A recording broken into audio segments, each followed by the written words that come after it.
Hello! We talked about a sound wave's basic properties in the first video. In part 2, we will talk more about a sound wave's movement. Wave interference. Wave interference occurs when two waves meet. If two compression waves meet, they build a constructive wave, which is a high-pressure region. If two rarefactions meet, they again build a constructive wave. However, it will be a low-pressure region. Since two same types of waves meet, there will occur a higher amplitude, so a louder noise. If one compression and one rarefaction meet, they cancel each other's effect out and no sound will be heard, also no movement. The destructive interference is highly used for noise reduction systems, such as for workers who work in loud places and factories.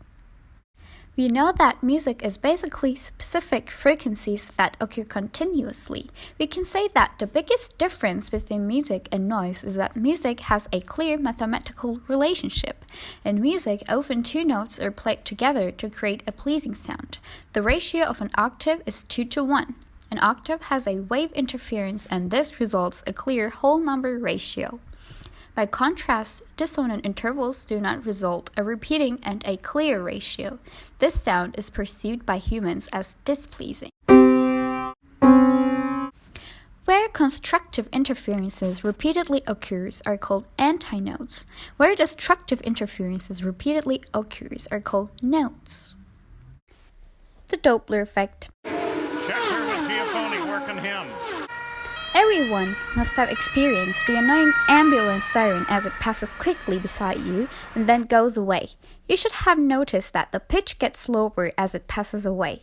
This phenomena is described as the Doppler effect. To understand more clearly, we can say that the Doppler effect is when the wave source has a displacement respect to an observer. As the ambulance approaches, the sound waves bunch up, so you will sense a higher frequency, or so to say, a higher pitch. As the ambulance moves away, the sound waves spread out, and you will sense a lower frequency or a lower pitch. When a wave moves from a medium to another medium, some phenomenon may occur. Some examples are boundary behavior, reverberation, echo, diffraction, and refraction. The line between two mediums is called the boundary. When a wave goes through the boundary, some portion of it will be reflected and the other will go through the other medium.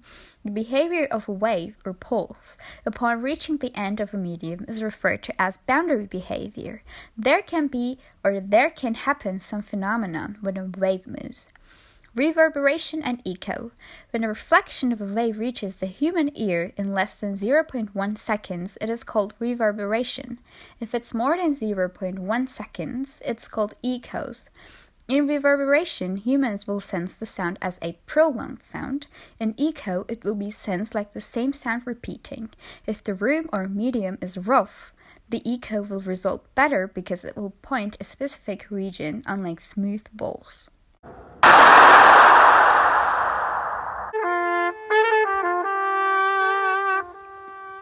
Diffraction and refraction. Diffraction involves a change in direction of waves as they pass through an opening or around a barrier in their path. Refraction of waves involves a change in the direction of waves as they pass from one medium to another. An object or instrument produces natural frequencies that has its own characteristic vibrational mode and wave pattern. These patterns can be only created in specific frequencies, and these are called harmonics.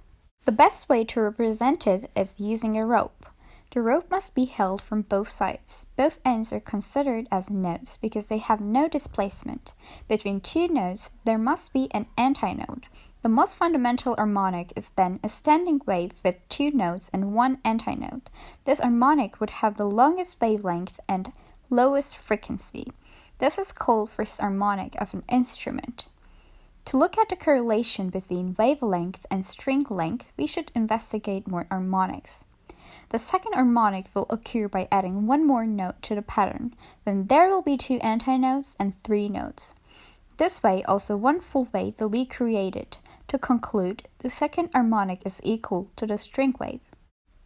The third harmonic will again occur by adding two nodes to the first harmonic.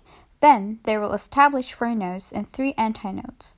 As we can interpret, there are three holes of a wave in the length of the rope. thus the length of the rope being equal to the 3 holes the length of the wave. After all these observations, we can conclude a formula for the wavelength. Each harmonic is the additional note and an antinote also an additional half of a wave within the string or rope. If we know the waves in a string, we can calculate the wavelength. The mixture of harmonics are defined as timbre. When you sing a loud note near the violin, the same note will come out from the violin. The string that has the same frequency with you will resonate after your note. If one object, vibrating at the same natural frequency of a second object, forces that second object into vibrational motion, it is called resonance.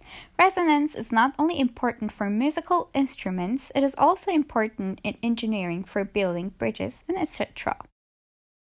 As you can see, without sound, the life wouldn't be enjoyable. Sound takes a big place in our lives, and how it works is essential to understand many structures in our lives.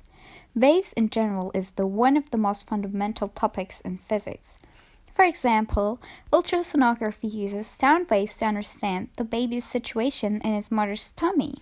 The MRI scan uses a strong magnetic field and radio waves to generate images of parts of the body. And instruments create art and represent people's feelings while creating a detailed topic for physics. Sound is interesting and understanding it makes it more fun.